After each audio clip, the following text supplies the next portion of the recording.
Hello student, ফিরে আসলাম একটা ক্লাসে। আজ তোমাদের করাবো অষ্টম শ্রেণী গণিত রায় মার্টিন প্রশ্নবিচিত্রা সেকেন্ড ইউনিট টেস্ট 2026। চলো, আজকে আমরা নিয়েছি 6 নম্বর স্কুল। তোমার পেজ নাম্বার চলে আসবা 142 পেজে। 6 নম্বর স্কুল আছে, এই স্কুলটা করাবো। এর আগে তোমাদের 1 থেকে 5 নম্বর স্কুল দেওয়া হয়ে গেছে। যারা দেখোনি আগের ক্লাসগুলো তোমরা ভালো করে দেখে নাও। 6 নম্বর স্কুলের যে প্রথম প্রশ্ন বলছে 1-এর 1 নম্বরটা আমরা দেখে নেব। এখানে দেখো 160 এর 40% কত হতে পারে। তাহলে আমরা এখানে যে 160 এর 40% বলেছি, দেখো আমরা হিসাবটা বের করব।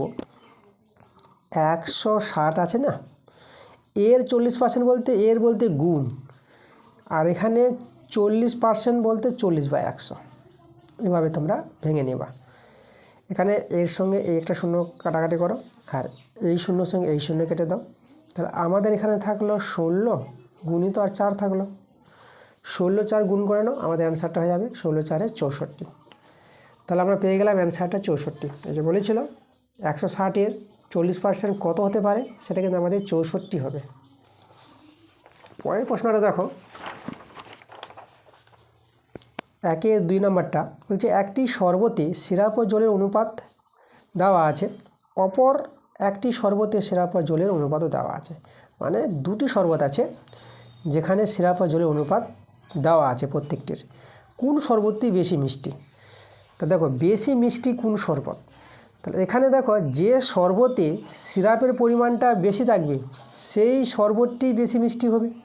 তাহলে আমরা এই যে দুটি শরবত দেওয়া আছে, এই দুটি শরবত থেকে আমরা সিরাপের পরিমাণটা বের করে দেখব কোন শরবতে বেশি সিরাপ আছে। এটাকে আমরা প্রথম যদি শরবত বলি, তো আমরা লিখব প্রথম শরবতে সিরাপের পরিমাণটা। তো আমরা লিখব প্রথম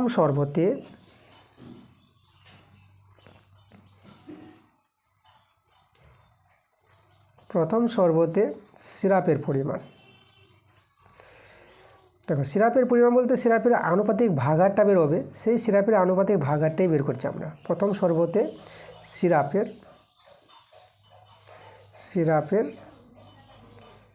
সিরাপের আনুপাতিক ভাগারই দেখায় আমরা। সিরাপের আনুপাতিক, এখানে চলো আমরা আনুপাতিক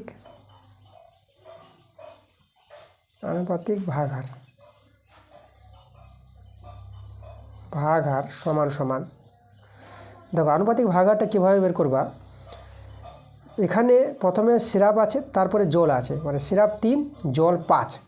তাহলে সিরাপ বের করছি, সিরাপটা লিখব, আর নিচে আনুপাতিক যোগ 3 আর 5-এর যোগফল আমরা এখানে নিয়ে নেব, এটা হয়ে যাবে 8 হয়ে যাবে। ঠিক আছে, এই যে 3 5-এর আনুপাতিক যে যোগটা, সেই যোগফলটা 8, 3/8।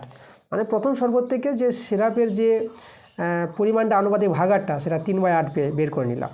এবার আমরা দ্বিতীয় শরবত থেকে সিরাপের আনুপাতিক ভাগারটা বের করব। তা আমরা লিখব দ্বিতীয় শরবতে সিরাপের আনুপাতিক ভাগার। দ্বিতীয় শরবত দেখো 4:7, যেখানে সিরাপটা আগে আছে, সিরাপটা 4 আর জল 7 নিবা। তাহলে সিরাপটা বের করছি, তাহলে আমরা লিখব, দেখো 4 লিখব উপরে, আর নিচে আনুপাতিক যোগ, মানে 4 আর 7-এর যোগফল, 4 7 যোগ করে তোমরা পেয়ে যাবা 11 পেয়ে যাবা।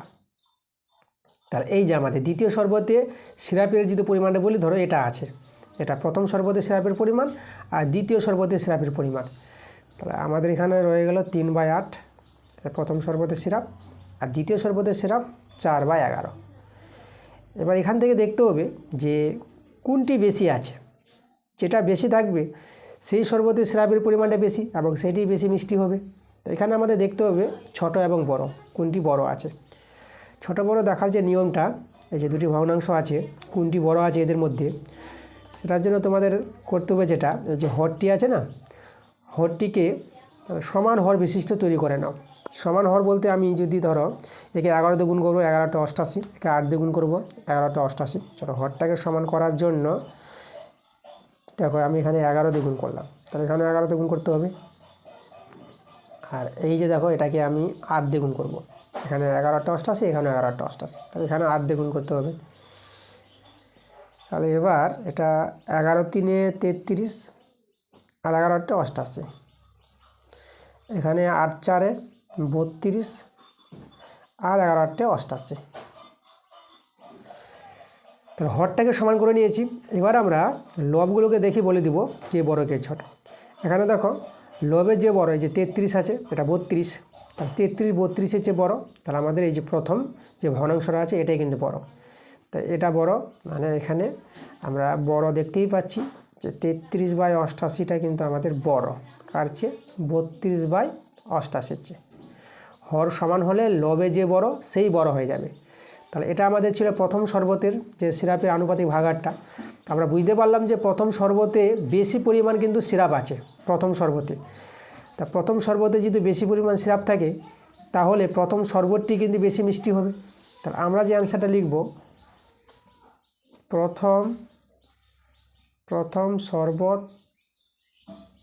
প্রথম শরবতটি বেশি মিষ্টি।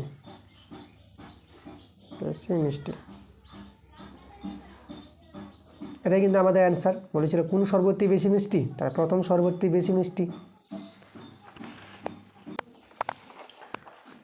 পরে আমরা চলে আসবো 1-এর 3-এর প্রশ্নটা। দেখো এখানে লসাগু নির্ণয় করতে বলেছে। এখানে আমাদের দুটি রাশি আছে, একটা আছে P square minus Q square, আর একটা রাশিটা আছে পি প্লাস কিউ তার হোল স্কোয়ার। আচ্ছা, এই দুটি রাশি থেকে আমাদের লসাগু বের করতে হবে। তো আমরা কী করবো, প্রথম রাশিটাকে আগে উৎপাদকে বিশ্লেষণ করে নেব। তো আমরা এখানে লিখব প্রথম রাশি।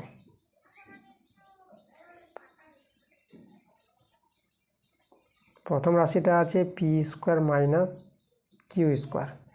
আচ্ছা, একে যদি আমরা উৎপাদকে বিশ্লেষণ করি তাহলে এখানে এই যে দেখো P square minus Q square আছে না, তো এটাকে বি ধরে A square minus B square এই সূত্রটা অ্যাপ্লাই করবো। আমাদের জানতে হবে যে এ স্কোয়ার মাইনাস বি স্কোয়ারের সূত্রটা, এ স্কোয়ার মাইনাস বি স্কোয়ার যে সূত্রটা আছে সূত্রটা তোমরা অনেকে জানো, যারা জানো না তাদেরকে বলছি যে এই সূত্রটা হবে এ প্লাস বি ইন্টু এ মাইনাস বি। এটা হচ্ছে এ স্কোয়ার মাইনাস বি স্কোয়ার সূত্র। ঠিক আছে, এই সূত্রটা এখানে অ্যাপ্লাই করে নেব। তাহলে এখানে এ পি এবং বিটা কিউ ধরে আমরা লিখতে পারবো পি প্লাস কিউ, এই দেখো এ প্লাস বি ইন্টু এ মাইনাস বি, মানে পি মাইনাস কিউ। দেখো তাহলে আমরা উৎপাদকে ভেঙে নিলাম। তা প্রথম রাশিটা আমরা উৎপাদকে ভেঙে নিয়েছি, এবার দ্বিতীয় রাশিটাকে ভাঙবো উৎপাদকে। তো আমরা এখানে লিখবো দ্বিতীয় রাশি।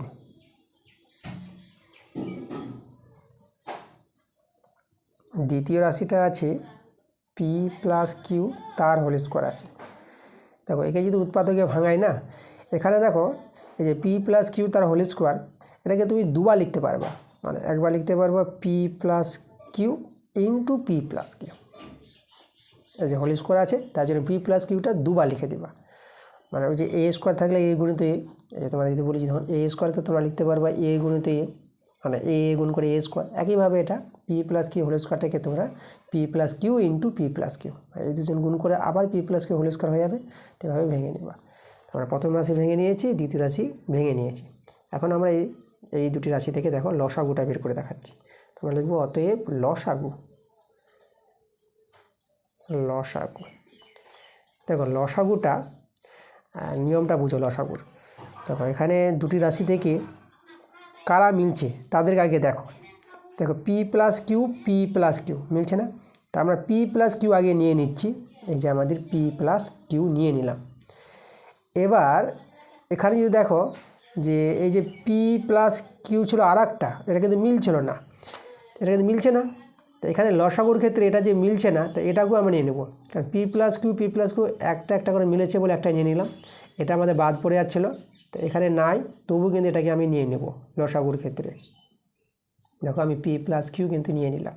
ঠিক আছে, এটা আমাদের পি আছে, পি প্লাস কিউ। তো দেখো এটা মিলে একটা হলো, এটা আমরা দাগ মেরে নিয়ে নিলাম। এবার রয়ে গেল আমাদের কি পি মাইনাস কিউ, এটাকেও দাগ মেরে নিয়ে নেবা পি মাইনাস কিউ। মানে লসাগুর ক্ষেত্রে যেটা মিলবে সেটাকেও নিবা, আর যেটা মিলবে না, হ্যাঁ যারা মিলবে না তাদেরকেও নিয়ে নেব। পি প্লাস কিউ মিলছিল না, আমরা পি প্লাস কিউ নিলাম।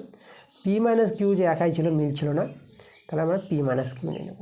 ওকে, আমাদের এখানে যদি গুণ করা যায়, দেখো এই দুটো একই আছে, তাহলে আমরা এটাকে পি প্লাস কিউ লিখে আমরা হোল স্কোয়ার করে দিলাম, আর পি মাইনাস কিউটা আমরা বসিয়ে দিলাম। ঠিক আছে, তাহলে আমাদের কিন্তু হয়ে গেছে অ্যান্সারটা। এই যে এই দুটি রাশির যে লসাগুটা সেটা আমরা পেয়ে যাব পি প্লাস কিউ তার whole square into P minus Q, এটাই আমাদের অ্যান্সার। পরে 4 নম্বর প্রশ্নটা দেখো, এখানে এ বি আর সি ডি সমান্তরাল আছে, তাহলে পি কিউ আর, এই যে পি কিউ আর কোণের মানটা কত হবে? তোমাদের বলবো এই যে কোণের মানটা না, এটা পি কিউ আর কোণের মানটা হবে যে 30 ডিগ্রি আর 40 ডিগ্রি দেখতে পাচ্ছ এই দুটো কোণ, এই দুটি কোণের সমষ্টি হবে, মানে 30 আর 40 যোগ করে 70 ডিগ্রি, তাহলে এই যে পি কিউ আর কোণের মানটা হবে 70 ডিগ্রি। এটা আমি ডিটেলসে তোমাদের আগের ক্লাসগুলোতে আমি করিয়ে দিয়েছি। আগের ক্লাস বলতে আমি বলে দিচ্ছি তোমাদের কোথায় যেতে হবে। দেখো স্কুল 3 নম্বর স্কুলে যাবা, সেখানে দেখবা 1-এর 5-এর যে অঙ্কটা আছে, 1-এর 5 নাম্বারটা, ঠিক আছে, আমি বলে দিলাম। সেখানে কিন্তু একদম ডিটেলসে ভালো করে একদম বুঝিয়ে করিয়েছি, ঠিক আছে। তা যারা আগের ক্লাসটা দেখোনি তোমরা কিন্তু আগের ক্লাসটা দেখে নেবা, যে এই যে পি কিউ আর এই কোণটা যে আমাদের 70 ডিগ্রি হবে, কি করে হয় 70 ডিগ্রি, সেটা তোমরা কিন্তু ভালো করে বুঝে নেবা। আমরা চলে আসবো 1-এর 5 নম্বর প্রশ্নে। আমাদের একটা রাশিটা আছে, এই রাশির মানটা বের করতে বলেছে। দেখো এই রাশির মানটা যদি তোমাদের দেখাই, আমি রাশিটা আমি টুকে নিচ্ছি এ মাইনাস বি মাইনাস সি, তারপরে আছে নিচে বি প্লাস সি মাইনাস এ আছে। আচ্ছা আমি এক কাজ করি, যেভাবে এই যে হরটা আছে না, এইভাবে আমি সাজাচ্ছি রাশিটাকে। তো প্রথমে বি আছে না, তো আমরা প্রথমে বিটাকে লিখবো, তাহলে বিটা কিন্তু মাইনাস বি আছে, তাহলে মাইনাস বি লিখলাম। তারপরে সি আছে, তারপর মাইনাস সি লিখলাম। তারপরে এখানে এ আছে, তো এখানে এটা প্লাস আছে, তো এখানে প্লাস এ লিখে দিলাম। মানে যেভাবে হরটা আছে না বি সি এ, যে বি সি এ আমরা লিখলাম এই যে লবটাকে, যার যেভাবে চিহ্ন সেই চিহ্নগুলো কিন্তু বসাবা। বিটা এখানে মাইনাস বি, তো মাইনাস বি, সিটাও মাইনাস সি আছে, তো মাইনাস সি, আর এই যে এটা কিন্তু প্লাস এ, দেখো এই যে এখানে কোনো কিছু চিহ্ন না থাকলে এইটাকে প্লাস ধরবা, তাহলে আমি যে প্লাস আছে এই যে প্লাস এ বসালাম। এবার এদেরকে বসিয়ে দাও, বি প্লাস সি মাইনাস এ, এই যে আমরা হরটা বসিয়ে দিলাম। এইভাবে করে আগে সাজিয়ে নিবা। তারপরে দেখো আমরা এই যে লব থেকে না, এই যে মাইনাস প্রথমে আছে, তো মাইনাসটা আমরা কমন নিয়ে নেব। তাহলে আমি যদি মাইনাস চিহ্নটা কমন নিয়ে নিই, তা দেখো মাইনাস কমন নেওয়া মানে এই চিহ্নগুলো কিন্তু দেখো ভিতরে চেঞ্জ হয়ে যাবে, মানে মাইনাস বিটা প্লাস বি হয়ে যাবে। প্লাস বলতে প্রথমে প্লাস দিলাম না, মাইনাস সিটা প্লাস সি হয়ে যাবে, আর এই যে প্লাস এটা মাইনাস এ হয়ে যাবে। এটা মনে রাখবা, কারণ মাইনাস মাইনাসে প্লাস, এই যে মাইনাস মাইনাসে প্লাস, এই যে মাইনাস প্লাসে মাইনাস, এভাবে চিহ্নগুলো গুণ হয়ে যায়। ওকে, আর নিচে যেটা ছিল আমাদের বি প্লাস সি মাইনাস এ, একে বসিয়ে দাও। এইভাবে আমি বন্ধনীতে ঘিরে দিলাম। এবার তোমরা যদি লক্ষ্য করো না, এই যে লবটা আর হরটা লক্ষ্য করো, যে বন্ধনীর মধ্যে কিন্তু সমান জিনিস হয়ে গেছে, এটা একই চলে আসলো মান। তো এখন যখন দুটো একই হয়ে গেছে এই যে বন্ধনীর মধ্যে, তাহলে এই দুটো একই জিনিস কিন্তু উপর নিচ লব হর কেটে যায়। তো এটা কেটে গেলে দেখো কিছু নাই, যেহেতু মাইনাস আছে, তা আমাদের -1 থেকে যাবে, -1। আচ্ছা এখানে বোঝা যাচ্ছে না, এই যে অ্যান্সারটা হবে -1, ঠিক আছে, -1 অ্যান্সার। তাহলে আমরা এই যে রাশিটার মান -1, দেখো অপশান দেওয়া আছে, যেটা সি নাম্বারটা মিলছে, তাহলে সি নাম্বার অপশান মিলছে, তোমরা এখানে এইভাবে সি নাম্বার দিয়ে দেবে পরীক্ষায়। এভাবে অঙ্কটা করবা, অঙ্কের নাম্বার বসিয়ে দিবা, বাস এভাবে করে সরল করে যেটা অ্যান্সার বেরোবে, এটা অপশান থাকে, তার কত নম্বর অপশান, সি নাম্বার অপশান, এভাবে সি নাম্বার বসিয়ে দিবা, তোমাদের অঙ্ক হয়ে যাবে। আচ্ছা পরে আমাদের 6 নম্বর যে প্রশ্নটা আছে, দেখো আমাদের এখানে একটি রাশি আছে, একে লঘিষ্ঠ আকার পরিণত করতে বলেছে। রাশিটা আছে, রাশিটাকে আমি টুকে নিচ্ছি, সেটা এখানে আছে s² - 3x + 2 বাই s² - 1। এই রাশিটাকে করতে হবে লঘিষ্ঠ আকারে প্রকাশ। আচ্ছা তাহলে এখানে আমাদের রাশি দুটোকে, এই যে লব আর হরকে আমরা উৎপাদকে বিশ্লেষণ করব আগে। তো দেখো তো এখানে এই যে লবটাকে যদি উৎপাদকে বিশ্লেষণ করতে যাও, তাহলে এখানে মিডিল ফ্যাক্টর করতে হবে, মধ্য সহগ বিশ্লেষণ পদ্ধতি। যে নিয়মটা দেখো, এই যে s² বসালাম, মাইনাস দিয়ে বন্ধনী দিয়ে দিলাম, মানে যে মধ্যের সহগটা 3 আছে না, একে ভেঙে লিখব। আর এখানে 2 আছে, এখানে কোনো সংখ্যা নাই, মানে 1 আছে, 2 1 2। তাহলে যে 2টাকে ভাঙো, যে এখানে যে কী গুণ করে 2 হবে, 2 1 2, 2 আর 1 3 আসবে, যেটা এই দেখো মধ্যেটাও ভাঙছে, 2 + 1 নিলাম। এই যে 2 + 1 করলাম, আর এখানে লক্ষ্য করো দুটো জিনিস ধ্যান দিবা, যে 2 আর 1 যোগ করে 3 আসছে দেখো মধ্যেরটা, আর 2 আর 1 গুণ করে 2 1 2, এই যে 2 এখানে 1 আছে, কিছু নাই তো 1 ধরবা, এই যে 2 1 2, আর এখানেও 2 1 2। তাহলে এইভাবে কিন্তু ভাঙাতে হবে এই যে মধ্য সহগ বিশ্লেষণ পদ্ধতি, মানে মধ্যের সহগটা ভেঙে নিতে হবে। এক্সটা আছে না, এক্সটাকে আবার এখানে বসিয়ে দেবো, শুধু এই যে সহগটাকে ভাঙালাম, আর +2 আছে, +2 বসিয়ে দিলাম। এইভাবে করতে হয় মিডল ফ্যাক্টর। আচ্ছা, এখানে এবার হরটাকে দেখো, হরটাকে আমরা এই যে এটাকে বি ধরে a² - b² যদি আমরা তৈরি করি, দেখো এটা s² আছে না, আর -1 1কে আমি 1-এর স্কোয়ার করতে দিলাম, মানে এটা a², এটা a ধরে a² মাইনাস এটাকে b ধরবো b², এটা a² - b² সূত্র পড়বে, যে সূত্রটা তোমাদের যদি আমি এখানে দেখাই, a² - b² a + b into a - b, ঠিক আছে? এই সূত্রটা কিন্তু আমাদের এখানে অ্যাপ্লাই হবে। আচ্ছা, তাহলে দেখো উপরে সরলটা লক্ষ্য করো, দেখো s², এবার এই বন্ধনীটা তুলে দিবা, এখন এক্সটা গুণ হয়ে যাবে দুজনের সঙ্গে, আর মাইনাসটা ভিতরে যাবে, তাহলে আমরা দেখতে পাচ্ছি -2x, আর মাইনাস প্লাসে মাইনাস, আর 1 আর x গুণ করলে পরে এটা xই হয়ে যায়, 1 তো বসে না, মানে 1 তো এরকমই থাকে, কিছু না তাহলে 1 ধরা হয়, 1 আর x গুণ করে শুধু x, +2, আর এই যে আমাদের হরটা, এটাকে b ধরে a² - b², যে সূত্রটা লিখলাম, এই সূত্রটা অ্যাপ্লাই করে দাও, তার মানে লিখবো a + b, তাহলে এখানে x + 1 হবে, x + 1, আর আছে a - b, তাহলে এখানে হবে x - 1 হয়ে যাবে, এই যে এটা a, এটা b, x - 1, এটা আমরা সূত্র এখানে ফেলে দিলাম। আচ্ছা, এর তো হরের কাজ তো হয়ে গেছে, এবার লবের কাজ বাকি আছে। এখানে তোমাদের দুটো থেকে কমন নিতে হবে, এই দুজন থেকে তোমরা x কমন নিতে পারবা, x কমন নিলে পরে এখানে x থেকে যাবে, তাহলে x² আছে না, তাহলে এখানে দুটো x আছে, একটা x নিয়েছো, একটা x থাকবে, মাইনাস, আর এখানে শুধু 2 থেকে যাবে, যেহেতু আমাদের এক্সটা তো নেওয়া হয়ে গেছে। আর এই দুটো থেকে দেখো এখানে কোনো কিছু কমন যাচ্ছে না, তাহলে এটা -1 কমন নিয়ে নেবা। কোনো কিছু কমন না নিলে পরে দেখো 1 কমন নেবা, চিহ্ন মাইনাস আছে তো মাইনাসটা নিতেই হবে, আর কোনো কিছু কমন যাচ্ছে না বলে 1, এখন এক্সটা বসে যাবে, যেহেতু 1 কমন নিয়েছো এরাই বসে যাবে এক্স, আর এই যে প্লাসটা না, এই যে মাইনাস কমন নিয়েছো, মাইনাস প্লাসে এটা চিহ্ন গুণ করে নাও, মাইনাস প্লাসে মাইনাস, এই যে মাইনাস, আর 2টা বসিয়ে দাও, যেহেতু 1 কমন নিয়েছো, 1 কমন মানে 1 দিয়ে ভাগ করে দেওয়া, 1 দিয়ে ভাগ করলে ওরাই বসবে, আর হরে যারা চলে যায় x + 1, এটা বসিয়ে দাও, আর x - 1। এবার যদি দেখি লবটা, দেখো এই যে x - 2 x - 2 মিলেছে না, আবার এখানে কমন যাবে, এই দুটো থেকে x - 2 কমন, তাহলে এখানে এটা যে নিয়ে নিলাম কমন, এখানে x থাকলো, আর এখান থেকে এটা নিয়ে নিয়েছি, তাহলে -1 থাকলো, এই যে দেখো আমাদের হরটা ছিল x + 1 আর x - 1। তাহলে এভাবে দেখো আমরা কিন্তু এই যে রাশিটার আমরা কী করলাম, উৎপাদকে বিশ্লেষণ করে দেখো এভাবে দাঁড়ালো আমাদের। এখন যদি লঘুষ্টয় করি, মানে যদি উপনিচ কাটাকাটি যাই, তাহলে করব একই জিনিস পাওয়া গেলে, দেখো x - 1 x - 1 একই জিনিস আছে না, এইভাবে এটার সঙ্গে এটা কেটে যাবে, যেটা বন্ধনীর আকারে আছে এটা গুণের আকারে আছে, ঠিক আছে? তাই এটা কেটে গেল, তো আমাদের শুধু রয়ে গেল উপরে x - 2 আর নিচে x + 1, এই যে দেখো, তাহলে আমরা কিন্তু পেয়ে গেছি অ্যান্সারটা।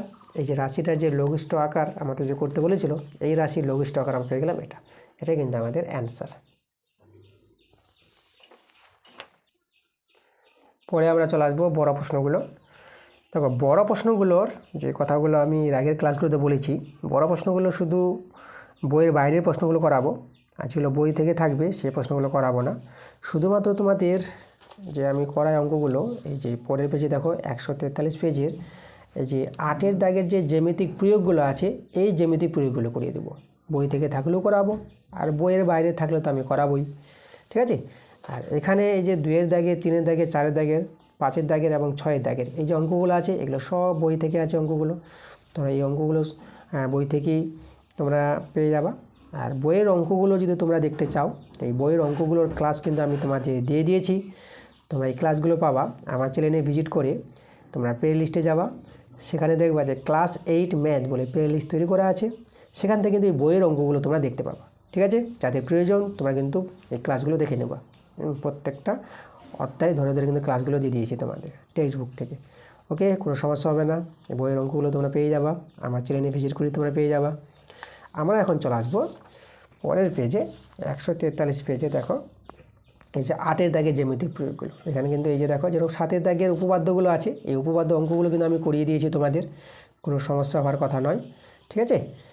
আচ্ছা, এখানে আমাদের শুধু একটা প্রশ্ন আমি দেখতে পাচ্ছি যে একটা বইয়ের বাইরের প্রশ্ন আছে, যেটা আমি দেখতে পাচ্ছি যে ছেদক কাকে বলে। এই প্রশ্নটা তোমাদের আমি করাবো। তারপর দেখ 7-এর যে 1 নম্বরটা, যে এটা আছে আমাদের উপপাদ্যটা আছে 7-এর 1-এরটা, এটাও আমি করিয়ে দিয়েছি অঙ্কটা। 7-এর 2 নাম্বার, এটা আমাদের একটা উপপাদ্য আছে, ঠিক আছে। এই যে এই উপপাদ্যটাও আমাদের করা হয়ে গেছে, ঠিক আছে। আমরা 7-এর যে 3 নাম্বার যে প্রশ্নটা দেখতে পাচ্ছি, এই 3 নাম্বার প্রশ্নটা কিন্তু বইয়ের বাইরে আছে, এটা করাবো। 7-এর 3 নাম্বারটা করাবো এবং 8-এর দাগের এই যে অঙ্কগুলো করাবো আমরা, ওকে। তো চলো আমরা দেখে নেব 7-এর 3 নাম্বার যে প্রশ্নটা কি বলছে। দেখো 7-এর 3-এর প্রশ্নটা,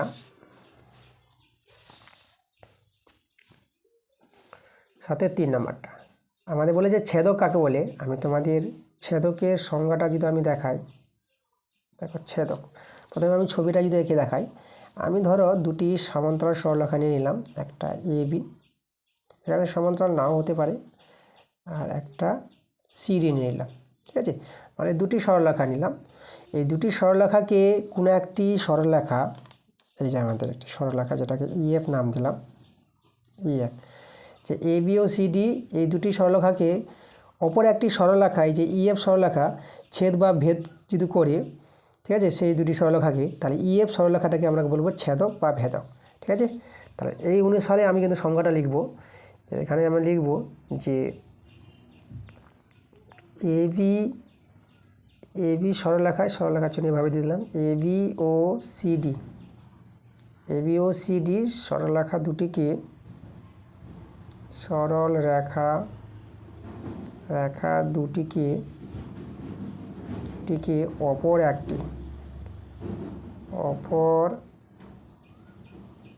একটি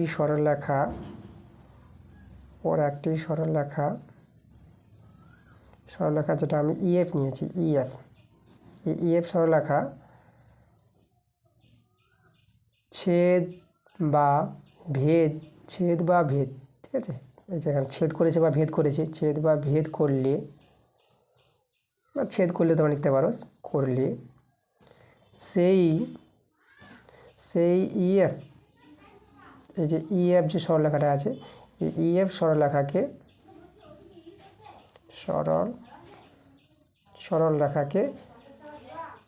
বলা হয় ছেদক। দেখো খুব সহজে এভাবে ছেদকের সংজ্ঞাটা লিখতে পারবা।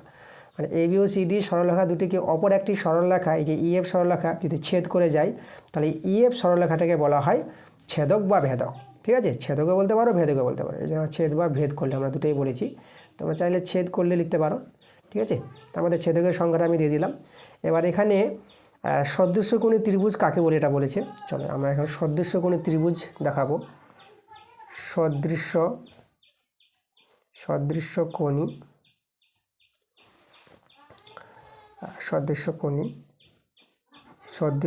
ত্রিভুজ। দেখো সদৃশ্যকোণী ত্রিভুজের যে সংজ্ঞাটা, সেটা আমি প্রথমে আগে ছবি দুটো এঁকে দেখাই। এখানে আমি দুটো ত্রিভুজ নিয়ে নিলাম। এই যে আমাদের একটি ত্রিভুজের নাম আমি নিলাম ABC, ঠিক আছে। দুটি সমবাহু ত্রিভুজ নিয়ে নেবো, এটা আমাদের সমবাহু ত্রিভুজ। এই কোণগুলো আমি নিয়ে নিলাম এটা 60 ডিগ্রি করে, এটা হচ্ছে আমাদের 60 ডিগ্রি, এটা হচ্ছে আমাদের 60 ডিগ্রি করে। ধরো বাহুগুলো x সেমি করে আছে, তাই তো। আর একটা ত্রিভুজ আমি নিয়ে নেব, আমি এই যে ত্রিভুজ নিয়ে নিচ্ছি, একটি ত্রিভুজ একটু বড় করে নিই এটা, আচ্ছা। এখানেও এটা আমি সমবাহু ত্রিভুজ নিচ্ছি, এটা বড় ধরে নিলাম সমবাহু ত্রিভুজ, এই যে। তাহলে এটাকে আমি নাম দিয়ে দেবো PQR। এখানে কোণগুলো আছে 60 ডিগ্রি, সমবাহু ত্রিভুজ নিয়েছি, এটাও 60 ডিগ্রি, কোণটা আছে আমাদের 60 ডিগ্রি। আচ্ছা, বাহুগুলো ধরো এটা y সেমি করে আছে, তাই তো। তো এখানে দেখো এই যে সদৃশ্যকোণী ত্রিভুজ, এই দুটি ত্রিভুজকে আমরা সদৃশ্যকোণী ত্রিভুজ বলতে পারবো, যেহেতু এখানে দেখো অনুরূপ কোণগুলি সমান আছে। মানে দুটি ত্রিভুজের অনুরূপ কোণগুলি যদি সমান পেয়ে যাও, তাহলে সেই দুটো ত্রিভুজকে আমরা সদৃশ্যকোণী ত্রিভুজ বলতে পারবো। তার মানে নিয়েছি দেখো দুটি সমবাহু ত্রিভুজ, আমরা এখানে লিখব দুটি সমবাহু ত্রিভুজ দুটি সমবাহু ত্রিভুজ এবিসি ও ত্রিভুজ পিকিউআর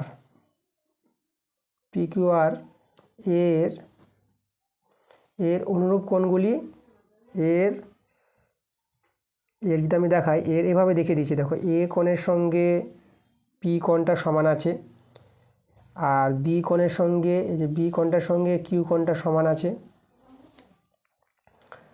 আর সি কোণের সঙ্গে আর কোণটা সমান আছে। মানে অর্থাৎ এখানে আমি যদি বলি যে অর্থাৎ দুটি ত্রিভুজের অনুরূপ কোণগুলি, এই যে অনুরূপ কোণগুলি সমান হলে সেই দুটি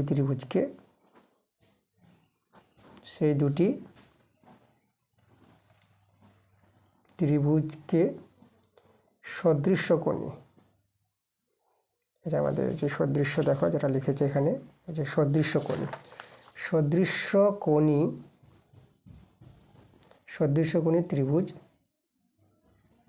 ত্রিভুজ বলা হয়। ওকে, এখানে কিন্তু এবিসি ত্রিভুজ আর পিকিউআর ত্রিভুজ সদৃশ্যকোণী ত্রিভুজ। এখানে বলতে পারবো এখানে ত্রিভুজ এবিসি ও ত্রিভুজ পিকিউআর আর সদৃশ্যকোণী,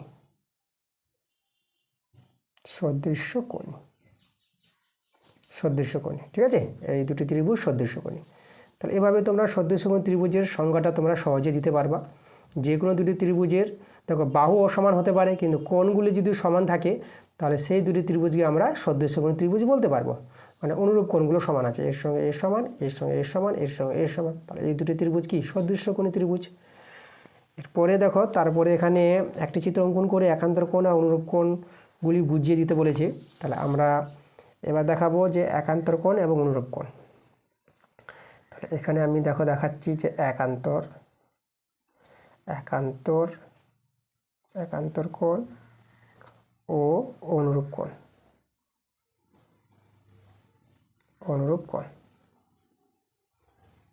একান্তর কোণ এবং অনুরূপ কোণ দেখাবো। তাহলে এখানে আমি দুটি সরলরেখা আবার আমি এখানে নিয়ে নিচ্ছি। এবি একটি সরলরেখা, সিডি একটি সরলরেখা, আর এখানে একটা সরলরেখা নিলাম, এটা ইএফ নিলাম। এখানে এটা ছেদ করেছে ধরো এইচ আর জি বিন্দুতে ছেদ করেছে, এই যে ইএফ সরলরেখাটা, মানে এই যে এটা ছেদকটা, ঠিক আছে। তাহলে এখানে আমরা অনুরূপ যে কোণ পাবো, এখানে যদি লিখি আগে একান্তর কোণটা লিখি আমি, যে একান্তর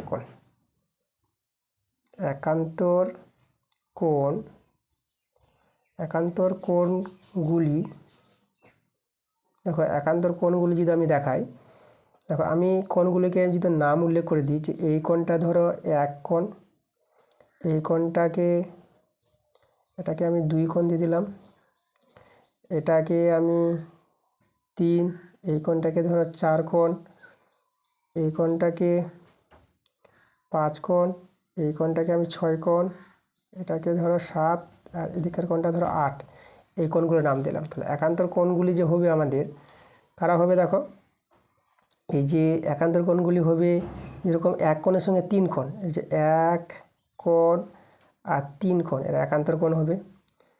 তারপরে এই যে 4 কোণের সঙ্গে 2 কোণ, এই যে 4 কোণের সঙ্গে এই যে 2 কোণটা, এই 2 কোণ একান্তর কোণ হবে। যদি এ বি আর সি ডির সমান্তরাল হয় তাহলে এই কোণগুলি কিন্তু সমান হবে, একান্তর কোণ সমান পাওয়া যায়, ঠিক আছে। এরা হচ্ছে একান্তর কোণ। একান্তর কোণ আমি দেখিয়ে দিলাম তোমাদের, এই কোণগুলি একান্তর কোণ।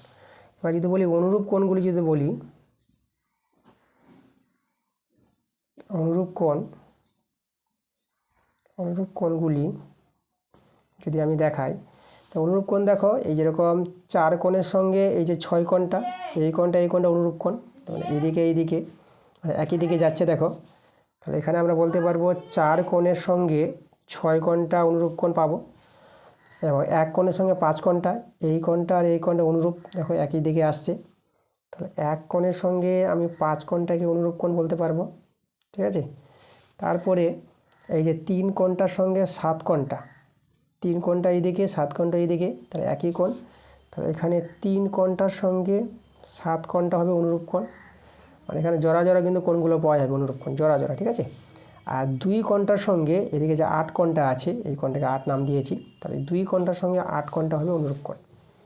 তাহলে 2 কোণের সঙ্গে 8 কোণটা হবে অনুরূপ কোণ। অনুরূপ কোণ তোমরা 4 জোড়া পাবা, 1 জোড়া 2 জোড়া 3 জোড়া 4 জোড়া, আর একান্তর কোণ পাবা তোমরা 2 জোড়া এরকম চিত্রে, ঠিক আছে। তাহলে এইভাবে তোমরা দেখিয়ে দিবা, চিত্র এঁকে একান্তর কোণগুলি দেখিয়ে দিবা আর অনুরূপ কোণগুলি দেখিয়ে দিবা, ঠিক আছে।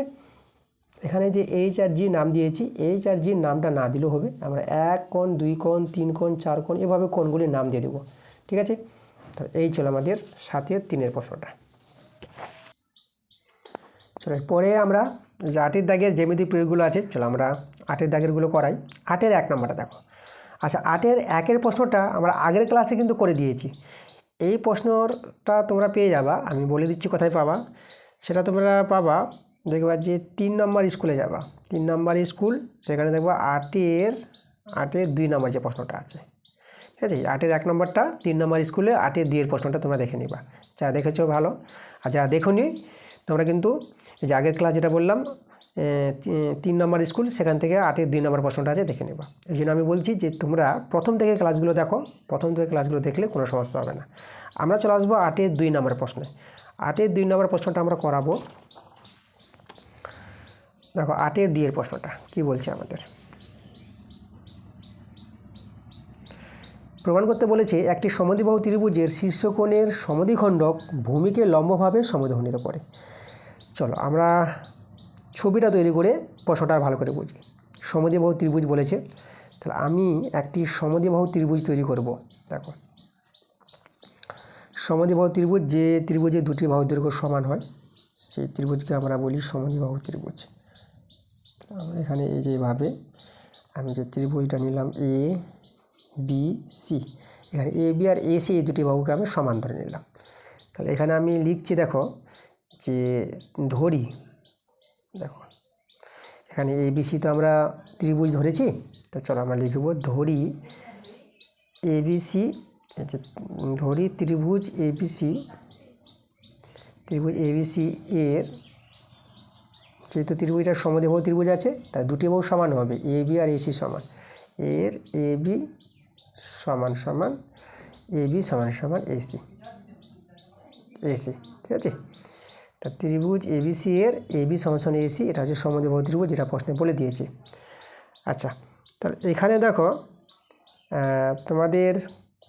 তোমাদের যেটা প্রশ্নে বলেছে যে শীর্ষকোণের সমদ্বিখণ্ডক, এই যে এটা শীর্ষকোণ নিলাম, শীর্ষকোণের সমদ্বিখণ্ডক, এই কোণটাকে কী করতে বলেছে সমদ্বিখণ্ডক, মানে এ কোণটাকে সমান দুভাগে ভাগ করবে এমন একটি রেখা। সেই রেখাটা দেখো এভাবে চলে আসবে। শীর্ষকোণের সমদ্বিখণ্ডক যে ভূমিটাকে, যে বিসিটা, ভূমিটাকে কি লম্বভাবে সমদ্বিখণ্ডিত করে, মানে এই যে আমাদের সমদ্বিখণ্ডকটা আমি তৈরি করলাম, যার নাম আমি দিয়ে দিলাম এই যে এডি, এডি যে সমদ্বিখণ্ডকটা বি এ কোণের, ঠিক আছে, সমদ্বিখণ্ডক, তাহলে সেটা ভূমিকে কি করবে, ভূমিকে লম্বভাবে সমদ্বিখণ্ডিত করবে, মানে কোণগুলো 90 ডিগ্রি হবে, এই কোণটা 90 ডিগ্রি, এই কোণটা 90 ডিগ্রি দেখাতে হবে, আর বিডি সমান সমান ডিসি দেখাতে হবে, ঠিক আছে। তাহলে এভাবে প্রশ্নে দেওয়া আছে। তাহলে আমাদের যেটা প্রমাণ করতে হবে, আমি যদি এখানে লিখি যে প্রমাণ করতে হবে যে, দেখো প্রমাণ করতে হবে যে আমাদের বিডি সমান সমান ডিসি দেখাতে হবে, বিডি সমান সমান ডিসি দেখাবো, এবং এই যে আমাদের দেখো এই যে এডিটা বিসির উপর লম্ব হবে, মানে এই কোণগুলো 90 ডিগ্রি, তা আমরা দেখাবো যে এডিটাকে দেখিয়ে দেবো, এডিটাকে লম্ব দেখাবো কার পর, বিসির পর। এই দুটো কোণ যখন 90 ডিগ্রি পেয়ে যাব, তখন আমরা বলতে পারবো এডি লম্ব বিসি। এই দুটো আমাদের কিন্তু প্রমাণ করে দেখাতে হবে। আচ্ছা, আমরা চলে আসবো প্রমাণে। তো আমরা প্রমাণটা দেখাবো, দেখো খুব সুন্দর করে প্রমাণটা দেখাবো। এখানে আমরা কী করব, দুটি ত্রিভুজ নিব, দেখো দুটো ত্রিভুজ দেখতে পাচ্ছি যে এ বি ডি একটি ত্রিভুজ আর এ সি ডি একটা ত্রিভুজ। এই দুটো ত্রিভুজকে নিয়ে সর্বসম প্রমাণ করে দেখাবো আগে। তো চলো আমি ত্রিভুজ নিচ্ছি, ত্রিভুজ এ বি ডি ও ত্রিভুজ এ সি ডি। দেখো এ সি ডি এর, তাহলে এই দুটো ত্রিভুজ থেকে দেখো মানে এই দুটো ত্রিভুজকে যদি সর্বসম প্রমাণ দেখাও তার জন্য তোমাদের যেটা করতে হবে এই দুটো ত্রিভুজ থেকে 3টি শর্ত সমান দেখাতে হবে। 3টি শর্ত মানে দুটো ত্রিভুজ থেকে। দেখো আমি যদি 1 নম্বর শর্ত বলি, এখানে এই কোণটার সঙ্গে এই যে কোণটা আছে এই দুটো কোণ সমান হবে, যেহেতু এডিটা কোণ বিএসি এর সমদ্বিখণ্ডক, মানে শীর্ষ কোণের সমদ্বিখণ্ডক বলে দিয়েছিল প্রশ্ন অনুসারে। তাহলে আমরা এখানে এই কোণটাকে আমরা এই যে বিএডি বলি, বিএডি এই কোণটা সমান সমান হবে এদিকার কোণটা, এটাকে আমরা সিএডি বলি, কোণ সিএডি এই দুটো কোণ সমান হবে। হ্যাঁ, এখানে তোমরা পাশে বলতে পারো যেহেতু কোণ বিএসি এর সমদ্বিখণ্ডক এডি, এর সমদ্বিখণ্ডক কে আছে এডিটা। তাহলে বিএসি কোণের সমদ্বিখণ্ডক এডি আছে, তার জন্য এই দুটো কোণ সমান হবে। সমদ্বিখণ্ডক মানেই হচ্ছে এই যে বিএসি কোণটাকে সমান দুভাগে ভাগ করবে, তাই না, এই যে এডি সমদ্বিখণ্ডকটা। তাহলে এই কোণটা সমান, তাই সমান লিখলাম। তা দেখো দুটো ত্রিভুজ থেকে একটা শর্ত কিন্তু সমান দেখালাম, এই ত্রিভুজ এই কোণটা, এই ত্রিভুজ এই কোণটা সমান। 2 নম্বর যেটা শর্ত দেখাবো, দেখো সমদ্বিবাহু ত্রিভুজ বলেছে, তাহলে এ বি বাহু আর এসি বাহু সমান। তাহলে এখানে আমরা এ বি বাহু আর এসি বাহু সমান, এটা আমাদের কি প্রশ্ন অনুসারে। তারপর এখানে তোমরা লিখতে পারো যে প্রশ্ন অনুসারে, এটা প্রশ্নে এরা দুজন সমদ্বিবাহু ত্রিভুজ আছে, তাহলে প্রশ্ন অনুসারে এ বি আর এসি আমরা সমান নিতে পারবো। আর একটা শর্ত, 3 নম্বর শর্ত, দেখো দুটি ত্রিভুজের এডি বাহুটা সাধারণ বাহু। তা দুটি ত্রিভুজের একটি সাধারণ বাহু থাকলে আমাদের একটা শর্ত পাওয়া যাবে। তাহলে আমরা এখানে এডিটাকে বলে দেব সাধারণ বাহু, সাধারণ বাহু। তা দেখো তো এই দুটি ত্রিভুজ থেকে 3টি শর্ত আমরা দেখে দিতে পারলাম। তাই এইভাবে দুটি ত্রিভুজ থেকে 3টি শর্ত যদি এইভাবে সমান দেখাতে পারো, তাহলে সেই দুটি ত্রিভুজকে আমরা সর্বসম বলতে পারবো। আমরা লিখব অতএব ত্রিভুজ এবিডি সর্বসম, এভাবে চিহ্ন দিবা ত্রিভুজ এসিডি। তাহলে দুটি ত্রিভুজ সর্বসম। এখন দুটি ত্রিভুজ যদি সর্বসম হয়ে যায়, তার সর্বসম ত্রিভুজের যে অনুরূপ বাহু, এই যে বিডি আর ডিসি অনুরূপ বাহু, তার সর্বসম ত্রিভুজের অনুরূপ বাহুগুলো কী হবে, সমান হয়। তাহলে আমরা অতএব এখানে বলে দেবো বিডি সমান সমান ডিসি। এটা আমাদের যে প্রমাণ করতে বলেছিল, দেখো প্রথম প্রমাণটা আমরা নিয়ে আসলাম। তো এখানে আমি একটু লিখে দিচ্ছি, এটা প্রমাণিত, প্রথম প্রমাণটা নিয়ে আসলাম। এবার আমরা এটা প্রমাণ করে দেখাবো এখানে। এবং দেখো সর্বসম ত্রিভুজের যেভাবে অনুরূপ বাহুগুলি সমান দেখালাম, তার একইভাবে অনুরূপ কোণগুলোও সমান দেখাতে পারবো। এই দুটো কোণ অনুরূপ কোণ। দেখো অনুরূপ কোণ অনুরূপ বাহু কী জিনিসটা, মানে এই যে ত্রিভুজটা দেখো তুমি যেহেতু এভাবে যে ভাঁজ করে দাও, খাতাটা ভাঁজ করে দিয়ে, মানে এটা কাগজটা কেটে যে ভাঁজ করো না, তা এই ত্রিভুজটা এরপর চেপে যাবে বা এই ত্রিভুজটা এরপর চেপে যাবে। তা এই বাহুটা এখানে পড়বে, মানে বিডিটা ডিসির সঙ্গে মিলে যাবে, আর এই কোণটা এর সঙ্গে মিলে যাবে যদি ভাঁজ করে দাও।